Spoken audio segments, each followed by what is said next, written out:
Okay, so we'll get started tonight.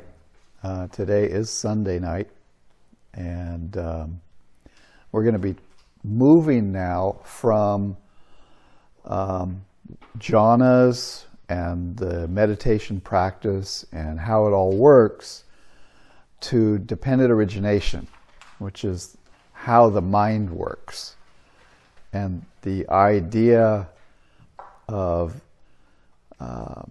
for the first 3 or 4 days of talking about the meditation practices to get you to the point where now you're getting deep enough into the jhanas, and you don't see jhanas as such a big deal, that you can now see all of these factors that are happening in your mind. And so we'll kind of introduce dependent origination today, and then tomorrow we'll go through all the links very specifically. And dependent origination is the mental process. When the first moment you see something, you have a reaction and blah, blah, blah. And then it happens again, and it happens again. And it happens like, 100,000 times every second. This process of arising and passing away. But we'll get into that. But the first thing I wanted to do before we get into that, because this got a lot of questions, and I think people really need to know, is what is it that you're trying to accomplish? There are 4 stages of awakening. And the first stage, which is all of our goal here, is Sotapanna. And I have a little sutta, and then we're going to refer to our handout here to see what this really means. Let's see. So, bhikkhus, the recluse is here only, so too, okay, so the English in this is not the greatest. I don't know about this translation, but I'll try to explain it. Bhikkhus, the recluse that is here only, and he's talking to this group of monks. So too the second recluse, the third recluse, and the fourth recluse. Other faiths are devoid of recluses who have realized. Therefore, bhikkhus rightfully roar the lion's roar. Bhikkhus, who is a recluse. Here, bhikkhus, the bhikkhu destroying 3 bonds enters the stream of the teaching and becomes one, aiming extinction, not falling from that. Bhikkhus, this is a recluse, Sotapanna. So this is somebody who enters the stream of the teaching, becomes one, and they are aiming to get off the wheel. They are now on their way down the path. And what is a Sotapanna? So for a Sotapanna, you go through the jhanas, you experience Nibbana one time. That will be called the path moment, the path experience.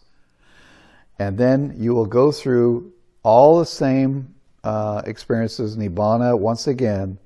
You'll go into quiet mind, you'll observe, and then your mind will go into cessation. And then for a second time, you'll have another Nibbana experience. So it takes the path and the fruition moment, and then you become a fully locked in Sotapanna. The first one doesn't really lock the experience in, but the second one is the one that changes your personality. So what is it that changes? So there's 10 fetters. There's 10 fetters or taints or defilements that we are trying to eliminate. This is what makes up this neurosis that I keep talking about. The first 3 fetters are the ones that are eliminated. Now this is a page about an Arahant, but what I'm going to do is I'm going to use all the fetters that are listed here to talk about what it is that's eliminated from becoming a Sotapanna. So the first one is Sakadagami. This is belief in an I or personal self or a soul, the realization of the total impersonality of all existence. And that's what we'll be talking a little bit about today in the Honeyball Sutta. But this is the belief that there is an a permanent self that is somehow inside you, that is everlasting and without a break from time immemorial to whenever.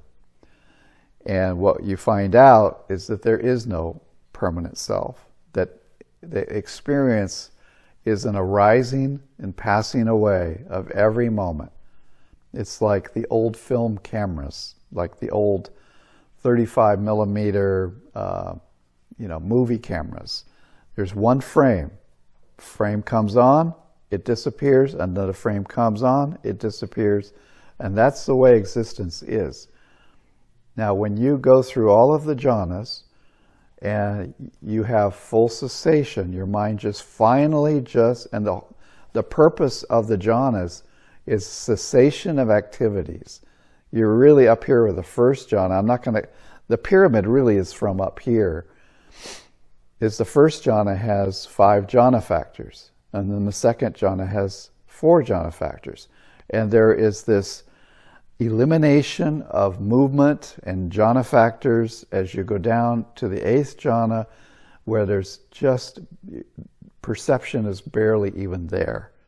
And this is a very quiet, still mind. You continue to observe anything that arises, you 6R, let it go, and pretty soon, finally, you're in a completely still mind, and then that disappears, and there's nothing. Everything stops. That pushing forward of the mental stream, this river that's constantly flowing, you think is you think is the self, all of a sudden it stops. And your inner wisdom eye, your Dhamma chakra, your wisdom's eye, the eye of the Dhamma, opens up, in a sense, conceptually. It sees that there is a space between that experience and that experience, and there's nothing keeping them together. There's no soul, there's nothing is eternal, that leads to this, and this fades away, and that leads to that. It's like a bunch of dominoes falling ever forward. And finally, for one moment, it stops. When that happens, Nibbana arises. Now there's cessation, and then the Nibbana element arises. And when there's a cessation of all activity, you'd think, wow, it's just, okay, everything stopped, no big deal. Well, it's a big deal because what you realize is that the mind is this net of craving that is constantly seeking, constantly trying to move forward, and it's a bunch of tension. And when it stops, it's like you're sitting there and the refrigerator's going and you don't even notice it, and all of a sudden, the refrigerator goes off. You go, wow, this is quiet. This is really something. So when the mind stops, you notice that even the still mind is suffering. It's dukkha because it's constantly going. It's like grabbing. This is craving. This is called tanha in Pali. Tanha is translated as craving, but I like the translation of thirst, because the actual translation is thirst. It's thirst for experience, ever moving forward. So long story short story long, the first experience is Sotapanna, the first level of, quote, sainthood, okay? That's where we want everybody here to get to. And you can do it. You can do it in one retreat. There are people here who have already done it in one retreat. They're trying to go for the second level. But this first level, this will eliminate the personality belief. You know now there's no self because you saw it. It eliminates skeptical doubt that the correct practice of right effort is the true way to awakening. In other words, you know now that right effort, which is the 6 R's, or the 4 R's, however you want to kind of combine them, is the way to Nibbana. You know that that's the way. There is no other way. You have to release, relax, and bring up a wholesome object and continue. It's right effort. The third one is you realize that rites and rituals by themselves do not lead to awakening. So you can light incense, you can do vows, you can do 3,000 prostrations. In Bodhgaya, if you go to Bodhgaya, you'll see Tibetans doing prostrations. They have roller boards, and their idea, or they're told that if you do 1,000 prostrations, you will attain this level, and I don't know what all of it is, but you have these people just rolling out, and somehow that's going to help them to attain awakening. And it's not going to. What they have to do is practice meditation. So these first three are destroyed by attaining Sotapanna. Bhikkhus, who is the second recluse? Here, bhikkhus, the bhikkhu destroying the three bonds and making less of greed, hate, and delusion, returns to this world only once to make an end of unpleasantness. Bhikkhus, this is the second recluse. So that's another point. A Sotapanna only returns to a human existence no more than 7 times before they attain full awakening. And you can return much less, or not even at all, depending on your meditation. The second stage of awakening is called Sakadagami. That means Gami is a being, and Saka is twice. It's the second, and it's a once returner. That means that this person only comes back to the human world once. And what they've done is they've loosened the bonds of hatred and greed, sensual desire. That means this is a person who you can go up to and you can yell at them, and they'll have a little flare of anger, but then they'll just disappear and they'll just go like, I don't know what got into him, and walk away. Instead of doing a full, what do you mean, and getting really upset. So the anger level in a Sakadagami is taken down by, 75%. The sensual desire is reduced by same amount. Doesn't mean you can't enjoy pleasant food. You can enjoy anything that's pleasant, anything that's painful.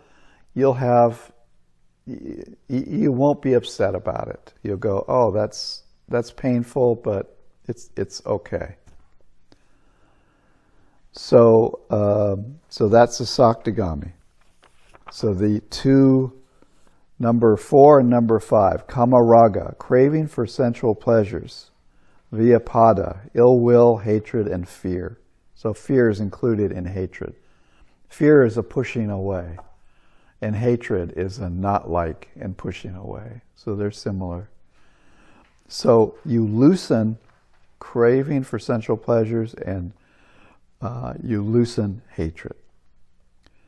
The third stage, here bhikkhu destroying the 5 lower bonds binding him to the sensual world, becomes one spontaneously arisen and extinguishes there itself without proceeding further. Bhikkhus, this is the third recluse. So the third recluse is called an Anagami. So it is a non-returner. Ana means no return. They never come back to the human realm. They completely eliminate hatred and sensual desire. So there's nothing you could ever do to make them angry, and there's nothing you could really do to make them particularly attached to any sensual types of things. Their mind is full of loving kindness, mindfulness, and there's just balance, there's joy, but we're still not done yet. There's still more fetters that are left. Bhikkhus, who is this fourth recluse? Here, bhikkhus, the bhikkhu destroying desires and releasing the mind from desires and released through wisdom, here and now abides by himself, knowing and realizing. Bhikkhus, this is the fourth recluse, Arahant. Bhikkhus, the recluse is here only, in this group of monks, or in this teaching. So too the second recluse, the third recluse, and the fourth recluse. Well, before I finish that. So the Arahant has another 5 fetters.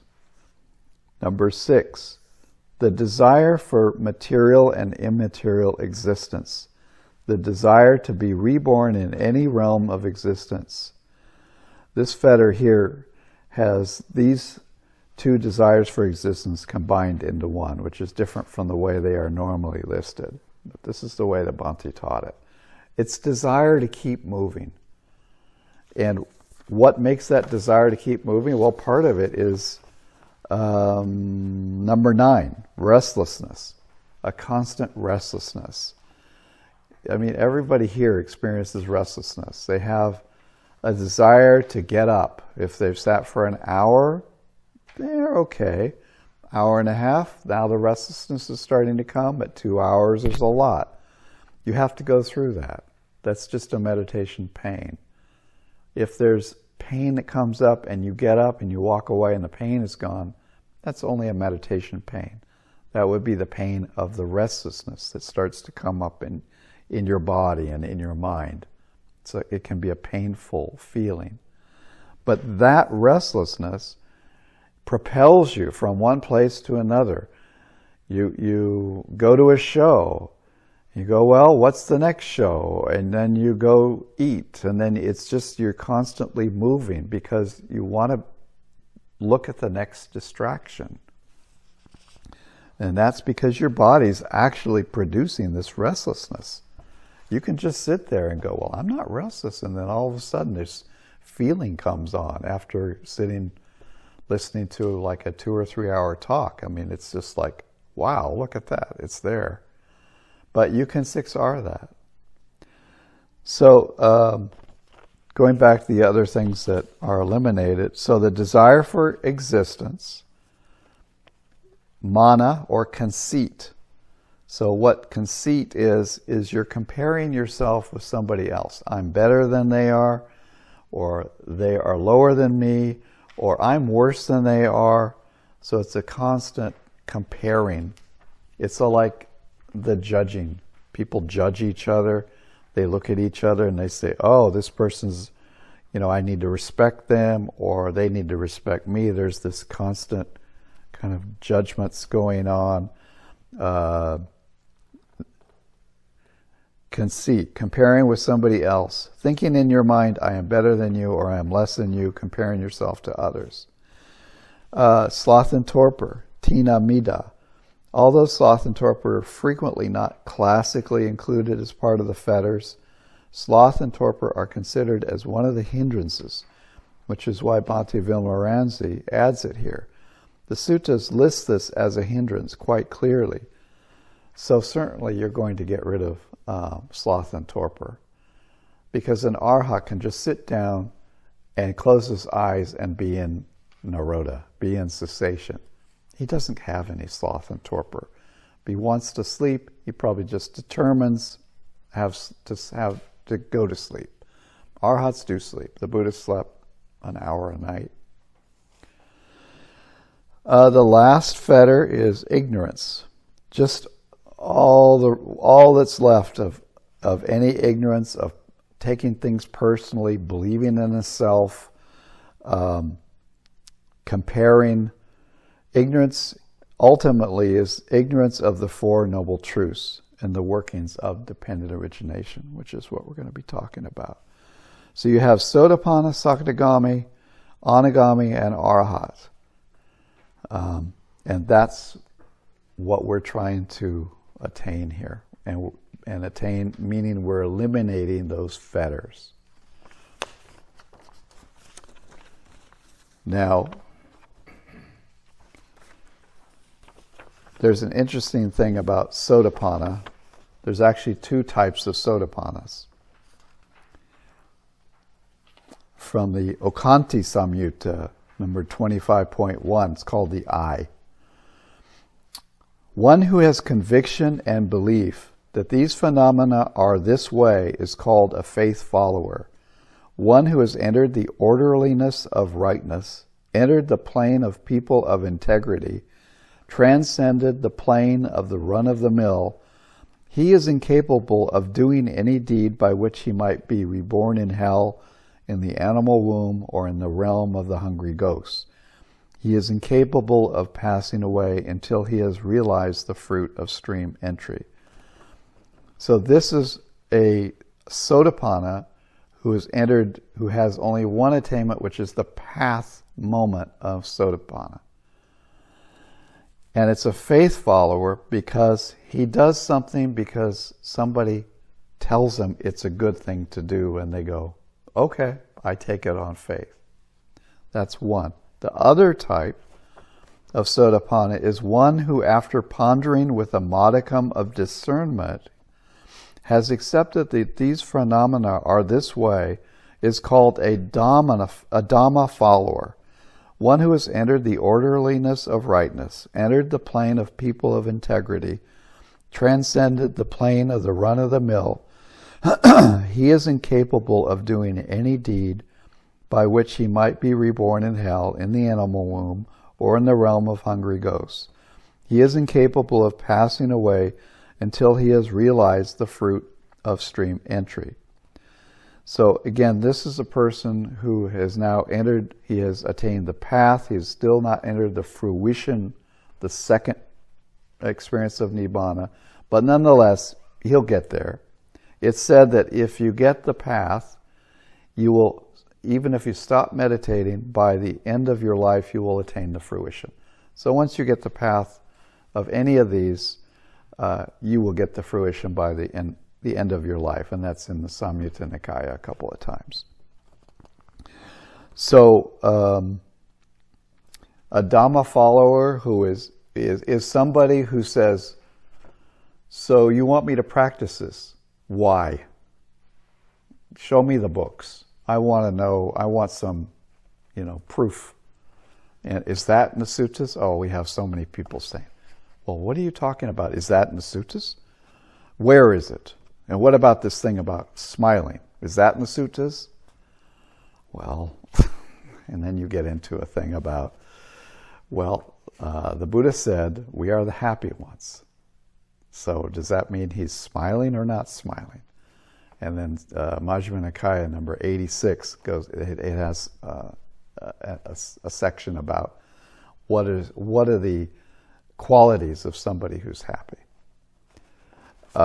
In any case, so it's somebody who questions. They don't do something without getting proof.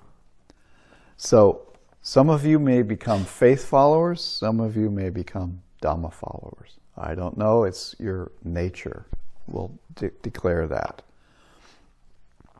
One who knows and sees that these phenomena are this way is called a stream enterer, steadfast, never again destined for states of woe, headed for self-awakening.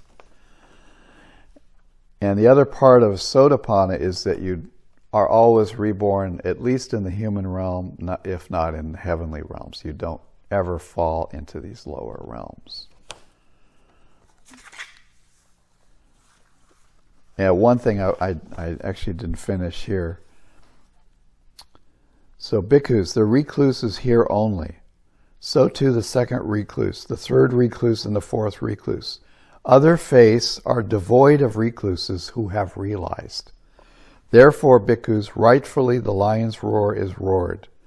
In other words, if you can find that there is a Sotapanna, Sakadagami, Anagami, an Arahant in another faith, in another religion, then that's probably Buddhism. And the Buddha is saying that only in Buddhism do you find these levels of attainment.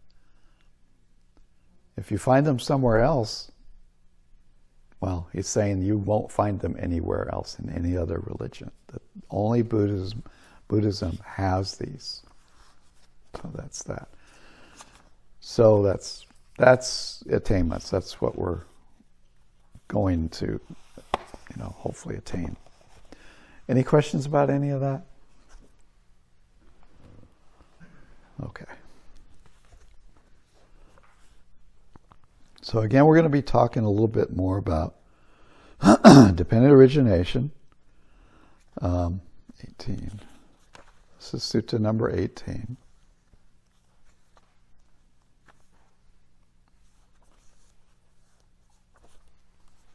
Madhupandika Sutta. Yeah. What exactly does fruition mean? That means you get on the path, and when you get to the end of it, you're at the fruition. In other words, the end result. You have locked in. Sotapanna, you enter the path. Now, I can't explain what this really means because only a Buddha could explain it. But you have an experience of Nibbana, and then you meditate for a little while longer. Maybe it's an hour, maybe it's a couple of days is what we've seen. Maybe it's next retreat. Then you have another experience of Nibbana, and that is the fruition. So it's two experiences, and what happens is the second experience will be a little different in that you will likely see things. You'll experience the actual blacking out, and you'll know that it happened. The first experience is not as clear. So they're slightly different. But it's locking in Sotapanna. Now you're done. You're at the end of that path. You entered the door, and now you've closed the door, and you're there. Does that work? Yeah. Could I try that? Okay, One sure. is the knowledge, you understand, oh, that's the right way. And then, so that's called path knowledge, okay? And that's Magga, knowledge from Magga. And then the fruition, the pala, is when it integrates, that is just not knowledge anymore. It integrates into behavior. And now the behavior reflects the knowledge.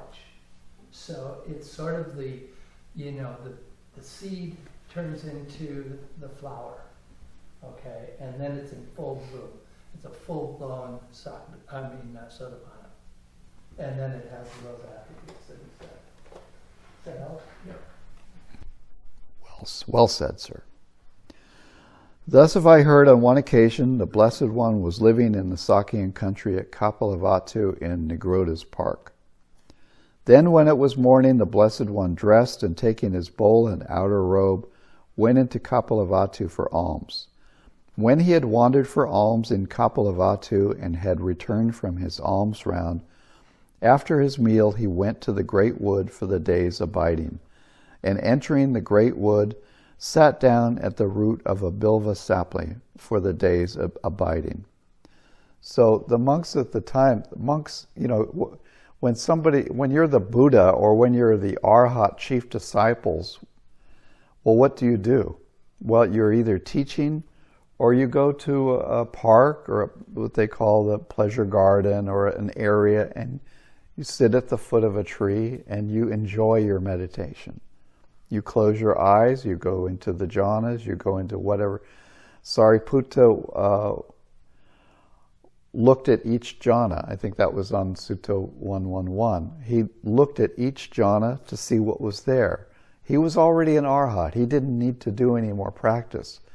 But it was interesting to him to see all the factors of the jhana. There's no craving in their minds anymore. They're just happy they're just playing. They're just there enjoying the present moment. And if you could bring that more into your meditation, when you think, I've been telling some of the people in the interviews, you say, oh, may I be happy. No, don't think like that. Just say, I am happy. And that way you're always, may I be happy, may I be free from suffering.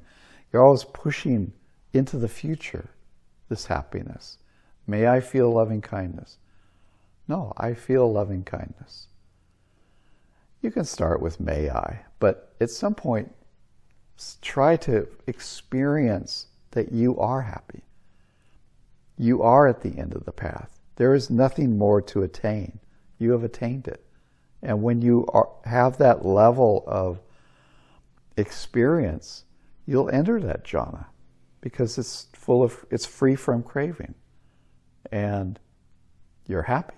You're there, you're content, you're free from craving. Dandapani the Sakyan, while walking and wandering for exercise, also went to the great wood. And when he had entered the great wood, he went to the bilva sapling where the Blessed One was and exchanged greetings with him. So Dandapani is the Buddha's father-in-law. The Buddha, as Gautama, or as Siddhartha, married his daughter. Now, this is the Buddha's wife's father. Now, the story is that the Buddha, he became not so much enamored with palace life anymore. The dancing girls and his father went out of his way to make sure he never saw anything that was suffering, that he never saw sickness, he never saw old age. Everything was removed because his father had gotten a prediction from the fortune tellers that this child, the Buddha, would either become a king, a great king, or he'd become a great prophet, or the Buddha.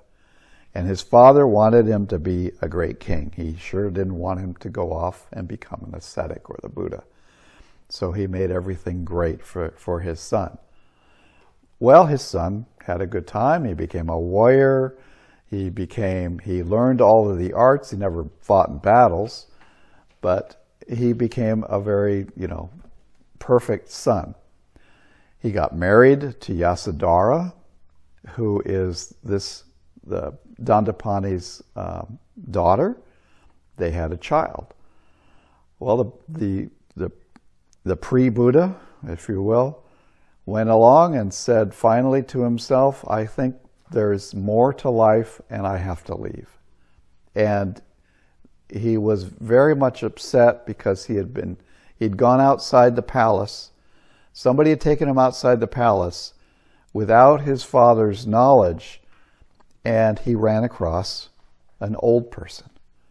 And he asked the person who was taking him, what is this person here? He's all wrinkled and he looks like he's in poor health. And he was told, well, this is a person who gets old. And he said, well, am I going to get old? He said, well, yeah, you're going to get old. Oh, that's not good. And then he sees a person who's sick and lying on the ground in his own feces. I mean, it's pretty bad. He says, what is this? Oh, that's the person who is sick. Am I going to get sick? Yes, you're going to get sick. We all get sick. We all get old. And then he sees somebody who's lying dead on the street. And he says, what is that? That's called death. You're going to die. Die? What's that? He had never been exposed to any of this. And so the Buddha went back to his wife and his son, and he thought about this, and he thought, I got to find something else. I mean, this dying and sickness and death, and I'm going for this. So in the middle of the night, he left and decided to become an ascetic. And he left his wife and very young son and just left them. And of course, people will say, well, how could he do that? Well, they were well taken care of. But Dandapani was not real happy about this. His son-in-law had just abandoned his daughter and son. So obviously he was a little upset. And so when this courteous, he had entered the great wood, he went to the bilva sapling where the Blessed One was and exchanged greetings with him. When this courteous and amiable talk was finished, he stood at one side, leaning on his stick, and asked the Blessed One, "What does the recluse assert? What does he proclaim?" So, Dandapani had this golden stick, and it was very famous because the word danda means stick, golden stick, I guess. Dandapani had sided with Devadatta over the schism. He agreed that the Buddha was not teaching right, he was no good, and clearly he bore a grudge toward the Buddha. So he says, "What does the recluse assert?" Friend, this is what the Buddha is saying, "I assert and proclaim my teachings in such a way that one does not quarrel with anyone in the world, with its gods, its maras, and its brahmas, in this generation with its recluses and brahmins, its princes and its people, in such a way that perceptions no more underlie that Brahman who abides detached from sensual pleasures, without perplexity, shorn of worry, free from craving for any kind of being." When this was said, Dandapani the Sakyan shook his head, wagged his tongue, and raised his eyebrows until his forehead was puckered in 3 lines. Then he departed, leaning on his stick. So obviously, he was quite rude to the Buddha. He stood over him with his big stick, and he said, well, basically like, whatever, I'm out of here. And the Buddha told him, "I proclaim my teachings in such a way that one does not quarrel with anyone in the world." And he's directing it right back to Dandapani, because clearly he wanted to quarrel. We'll get into all of these other things here momentarily. Then when it was evening, the Blessed One rose from meditation, went to Nigroda's park, where he sat down on a seat made ready for him, and told the bhikkhus what had taken place. Then a certain bhikkhu asked the Blessed One, "But Venerable Sir, how does the Blessed One assert and proclaim his teaching in such a way that he does not quarrel with anyone in the world with its gods, its maras, and its brahmas, in this generation with its recluses and brahmins, its princes, and its people? And Venerable Sir, how is it that perceptions no more underlie the Blessed One, that Brahman who abides detached from sensual pleasures, without perplexity, shorn of worry, free from craving for any kind of being?" So that asking the Buddha, well, how is it that you don't have these perplexities, that these perceptions, this worry, how is it that you don't have this? Bhikkhus, as to the source through which perceptions and notions, born of mental proliferation, beset a man, if nothing is found there to delight in, welcome, and hold to, this is the end of the underlying tendency to lust, of the underlying tendency to aversion, of the underlying tendency to views, of the underlying tendency to doubt, of the underlying tendency to conceit, of the underlying tendency to the desire for being, of the underlying tendency to ignorance. So I just repeated the fetters that you just heard.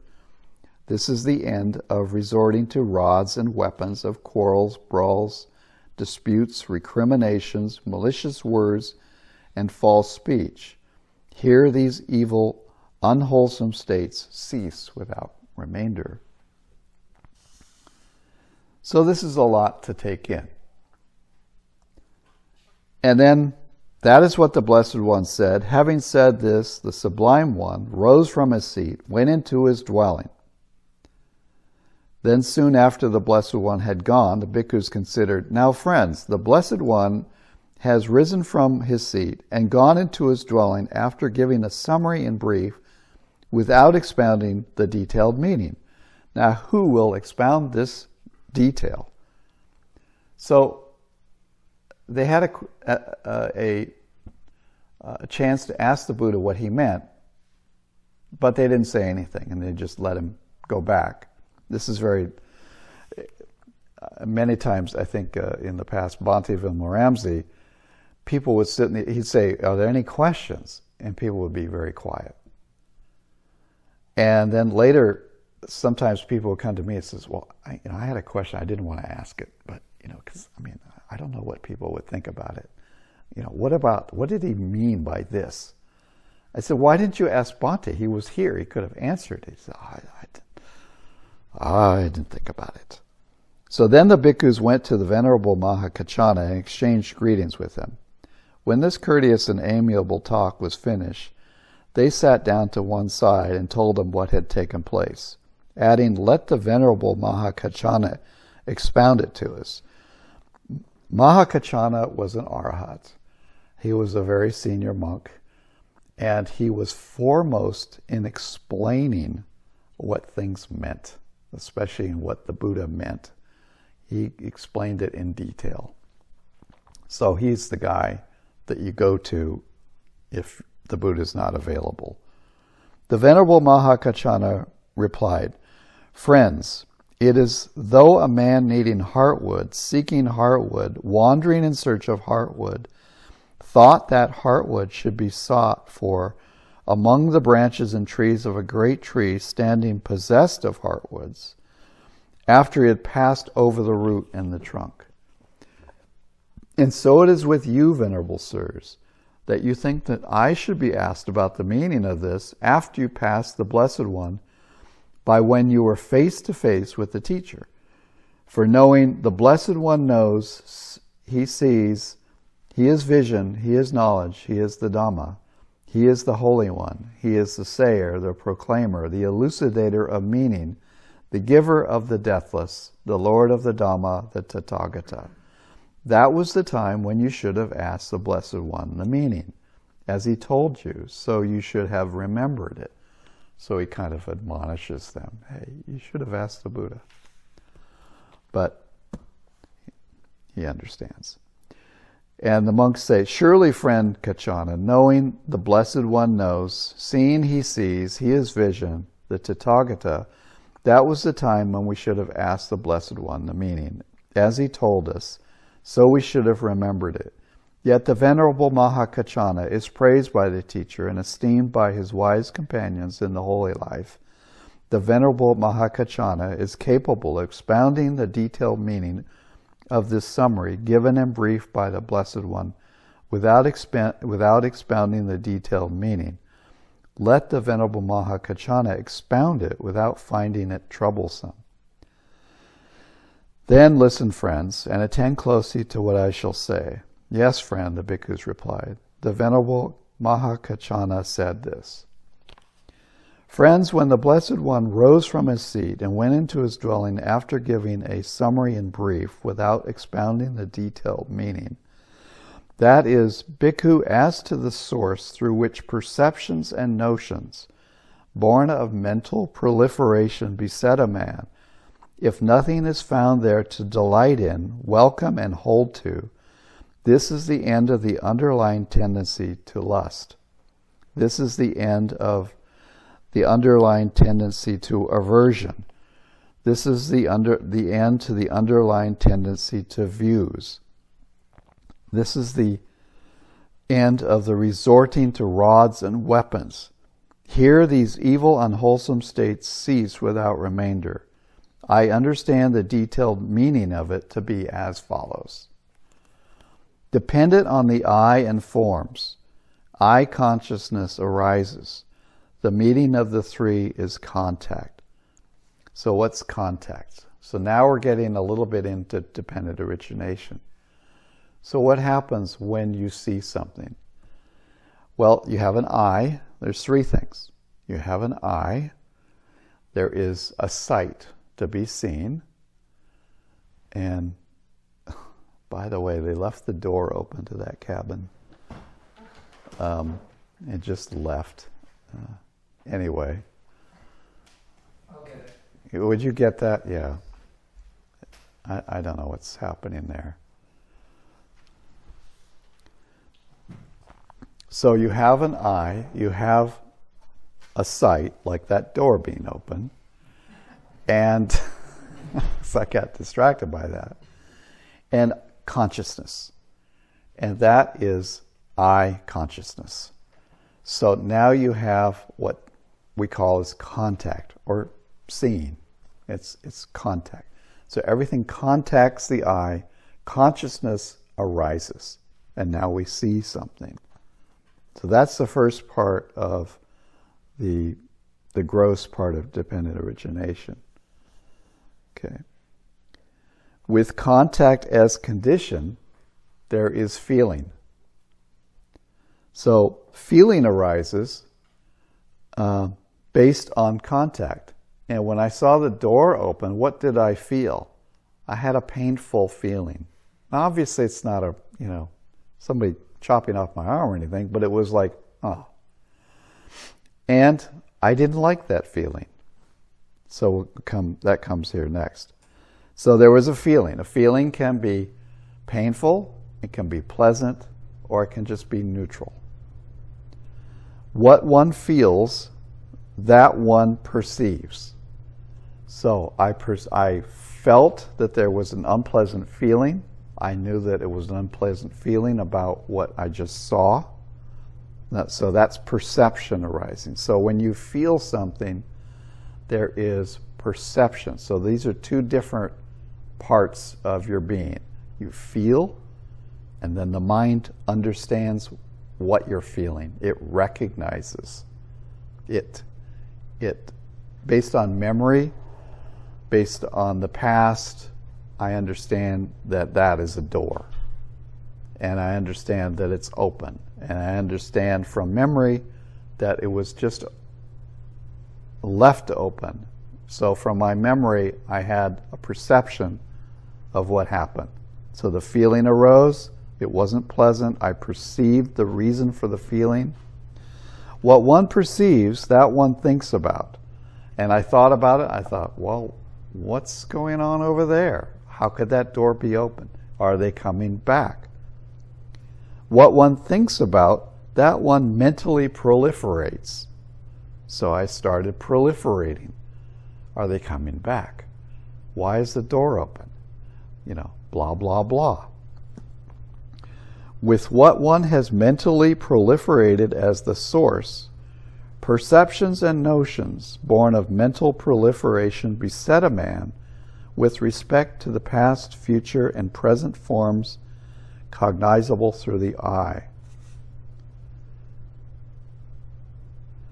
So I started to have perceptions and notions. I perceived that the door was open, and I had the notion that maybe they're coming back.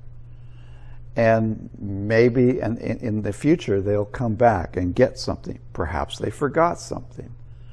So I had thoughts, proliferation. So all of these thoughts beset me. They set upon my brain. I started to think about it. And I could be still thinking about it. And then I continued to think about it, and let's see what else happens. So that's just the first part. Then what happened was an action resulted. I didn't like it. And therefore, I had thoughts about it, and therefore I thought, then this sense of, well, what we do around here is we keep doors closed. So that's actually being, that's bhava. We'll talk about more of this tomorrow.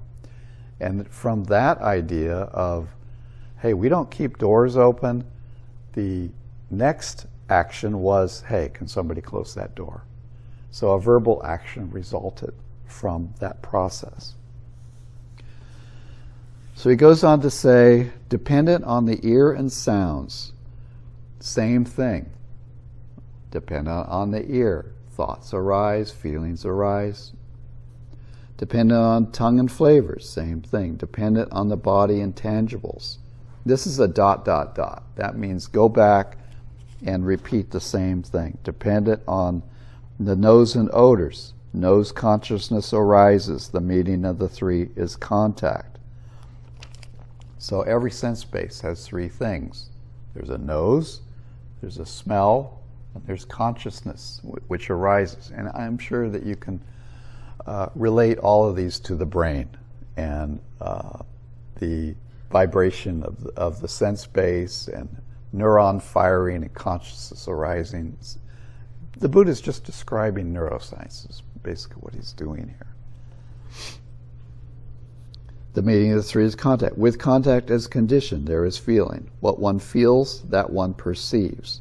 What one perceives, that one thinks about. What one thinks about, that one mentally proliferates. With what one has mentally proliferated as the source, perceptions and notions born of mental proliferation beset a man with respect to the past, future, and present mind objects cognizable through the mind. So, I mean, that just basically says, start to think. You have all these ideas. What is this? What is that? When there is I, a form, and I consciousness, it is possible to point out the manifestation of contact. So you'll find in the suttas that things are constantly being repeated. And this is a way to help you learn. It's also a way for when the monks were memorizing 12,000 pages, that this allows them to memorize it easier. They repeat the same section over again, and then they change a little bit, and then they repeat the same section over again. So all they're really doing is they have one part memorized, and then they substitute, eye and forms, and then ear and sounds, and so then the sutta gets built up like that, and it's easier to remember. So when there is the I, a form, and I consciousness, it is possible to point out the manifestation of contact. When there is the manifestation of contact, it is possible to point out the manifestation of feeling. When there is the manifestation of feeling, it is possible to point out the manifestation of perception. When there is manifestation of perception, it is possible to point out the manifestation of thinking. When there is the manifestation of thinking, it is possible to point out the manifestation of besetment by perceptions and notions born of mental proliferation. When there is the ear, a sound, an ear consciousness, when there is nose, an odor, a nose consciousness, when there is tongue, flavor, tongue consciousness, when there is the body, a tangible and body consciousness. A tangible is something that you feel on the body. It's like if you smell something, that's a smell. That is an odor. A tangible is something that your body feels. When there is the mind, a mind object, and mind consciousness. So one thing about the mind is that it is a sense base. And just like you have an eye and you see, you have a brain and you perceive. So the brain, thoughts are arising, and it's the brain that processes those. That's the organ. It is possible to point out that, etc. So this just is saying here, there's contact that leads to feeling, that leads to perceiving what the feeling is, and that leads to thinking. So based on what you see, you think. And you continue to think, and it leads to mental proliferation. So what do we do when there's mental proliferation? We do the 6 R's. You're lost, called being lost in thought. And then you start to think a little bit, and then it leads to, oh, you know what? I really need to think about this. And you start to dredge your mind for past ideas, and it becomes an entire conversation with yourself. How do you do that? You release, you relax, let it go. But also, if you can see that the contact and the feeling, if you notice, oh, the door's open, and then relax. Release, relax. Door's open, so what? Then the perception, the thinking that follows that won't occur.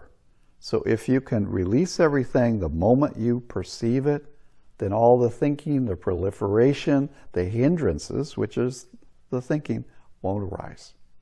So that's really the bottom line of this.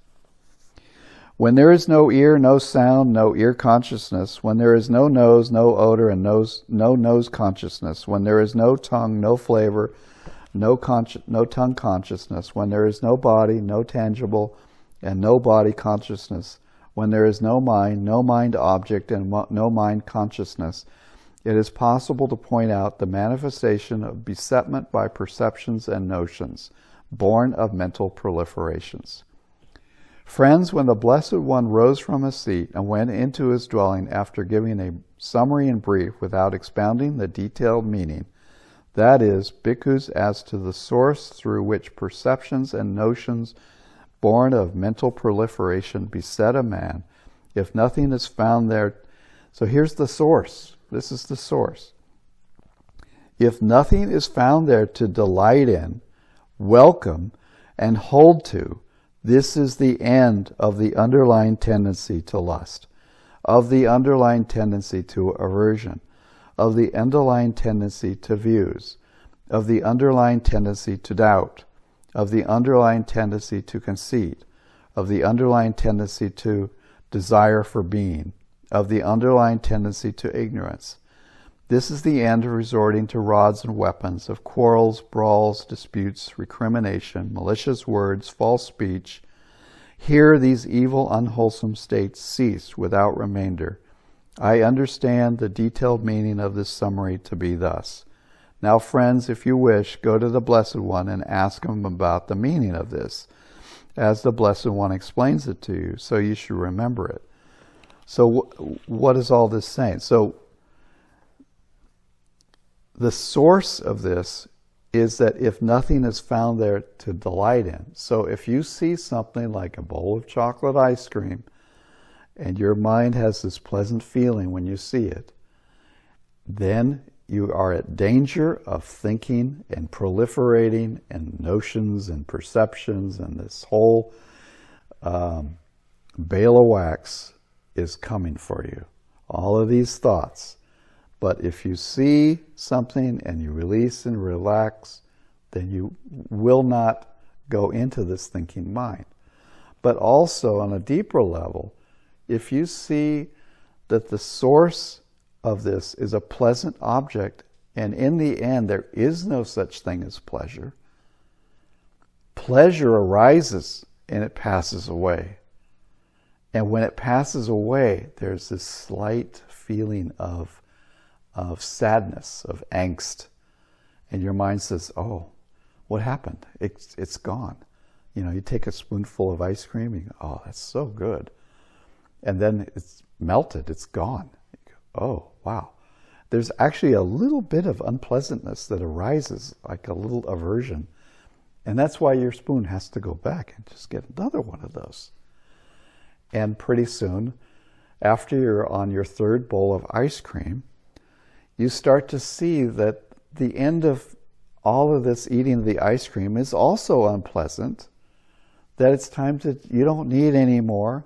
So not only is it passing away quickly and you're constantly wanting more with no end in sight, you eat all this and it's still unpleasant because even you get as much as you want, in the end it still doesn't really lead to continued permanent pleasant states. So the nature of things, even the nature of pleasant things, is the arising and the passing away ultimately, that there's nothing that you can hang on to. So when you see that the nature of things is the First Noble Truth, which is suffering or dis-ease or disturbing, you see that craving for those things is the cause of your suffering. And the Third Noble Truth, the cessation, is stopping of the craving for wanting these things. And the path is the Eightfold Path, which is what we're talking about. But the innate nature of these things, of everything, is in fact suffering and unpleasant. the true peace of mind is absolutely quiet, stillness. When you enter in stillness, it is better than any bowls of ice cream. This is a pleasure that is higher than any worldly pleasure, and that's the pleasure of the jhanas and pleasure of cessation. In fact, it's just peace, it's relief. But it's this wanting more pleasure that's the source of all these acquisitions, all these thoughts, all of these things. Then the bhikkhus, having delighted and rejoiced in the Venerable Mahakachana's words, rose from their seats and went to the Blessed One. After paying homage to him, they sat down at one side and told the Blessed One all that had taken place after he had left, adding, Then Venerable Sir, we went to Venerable Mahakachana and asked him about the meaning. The Venerable Mahakachana expounded the meaning to us with these terms, statements, and phrases.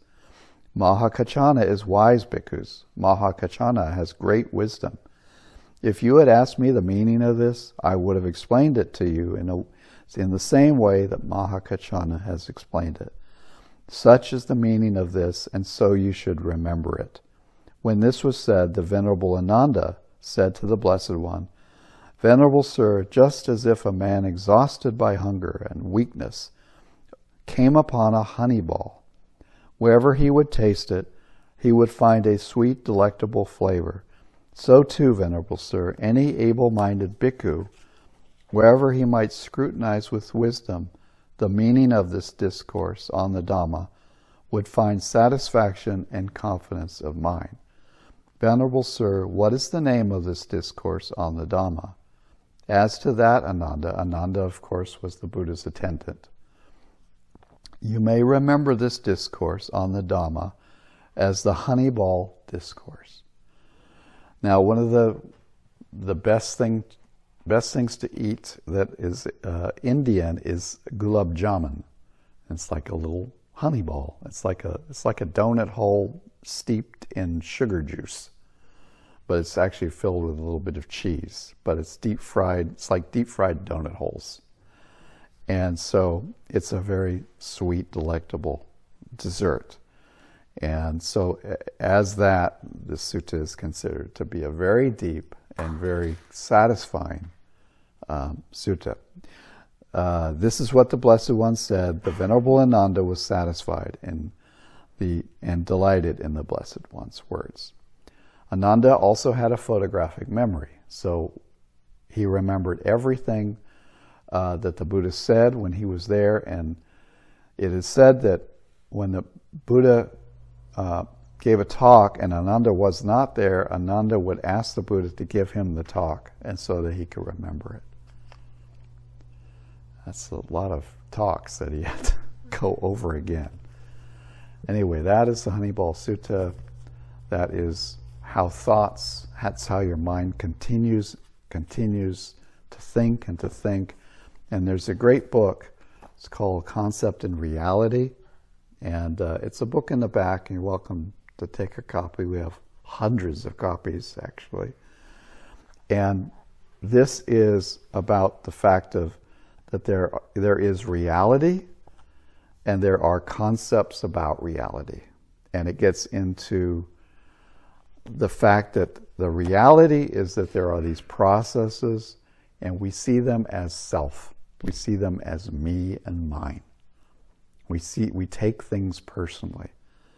When we have a feeling arise, we take that feeling as ours, and hatred arises, we lash out, and we think about things, and actions occur, we get rods and weapons, we go to war, and it can be over things like concepts, like views. We go to war over, we think that the world should do this, you think the world should do that. We go to war over these things, and they're simply beliefs of one way or another. Nobody's seen the true reality. And it's a very good book, but it's also a very heavy book to read. This guy is like, he's really quite the scholar. but it's interesting to take a look at it. Maybe read a couple pages a day. That's about all you can really take in. He's written he has a whole series called The Mind Stilled, and that's 31 pamphlets on Nibbana and other subjects, as well as dependent origination. There's one little short one here. About Potapada, Digha Nikaya number 9. This is just part of that. Digha Nikaya is the long suttas. This would be like 20, 30 pages. So this is a very tiny little part.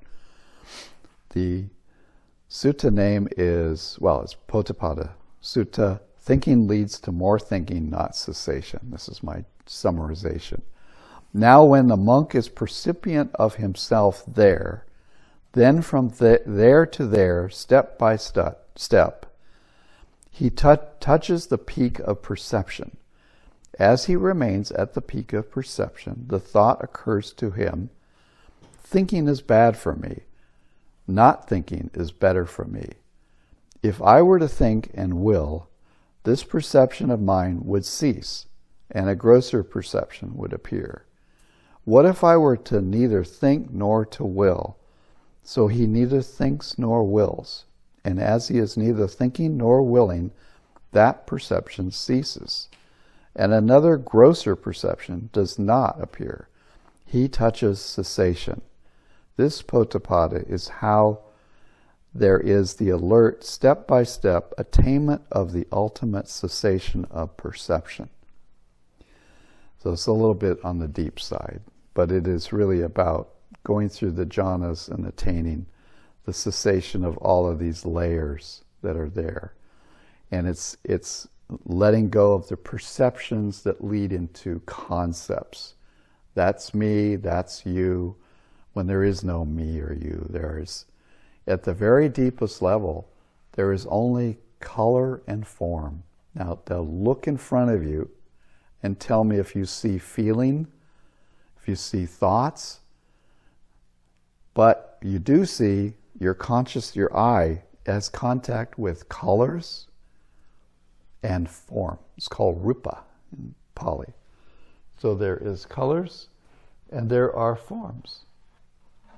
And that's really all you see. And when you see that, there's a feeling that will arise. Maybe it's a very neutral feeling. You're just seeing wood. But if I put up something that was either, terrible, horrifying, or something that was really nice, you would see that. There would be colors and forms. Then you would understand with perception what that is. And then your mind would react. So what we need to do is develop the equanimity.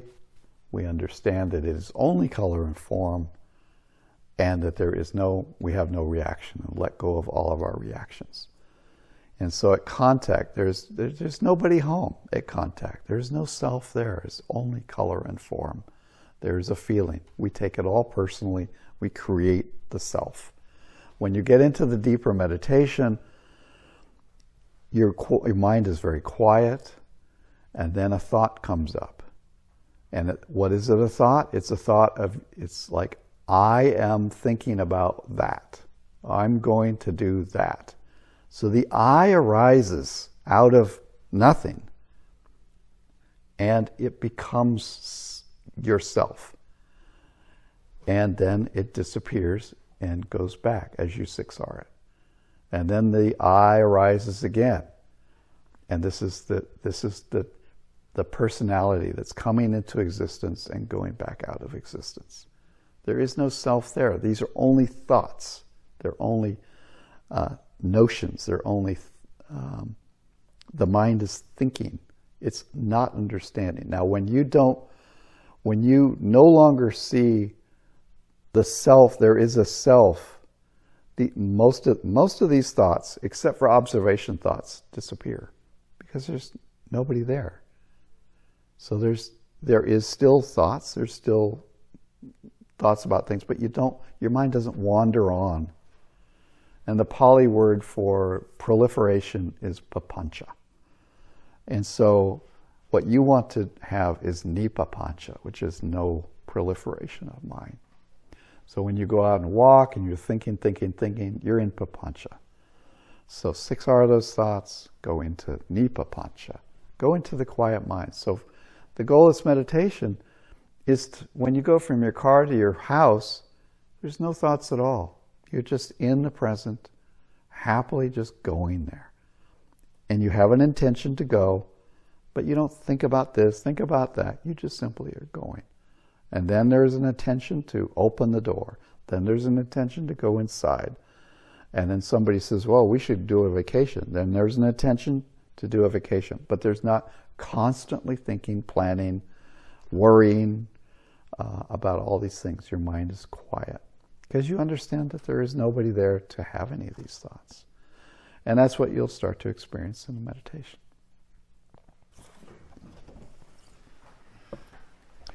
May suffering ones be suffering free, and the fear-struck fearless be. May the grieving shed all grief, and may all beings find relief. May all beings share this merit that we have thus acquired for the acquisition of all kinds of happiness. May beings inhabiting space and earth, devas and nagas of mighty power, share this merit of ours. May they long protect the Buddhist dispensation. Sadhu, sadhu, sadhu.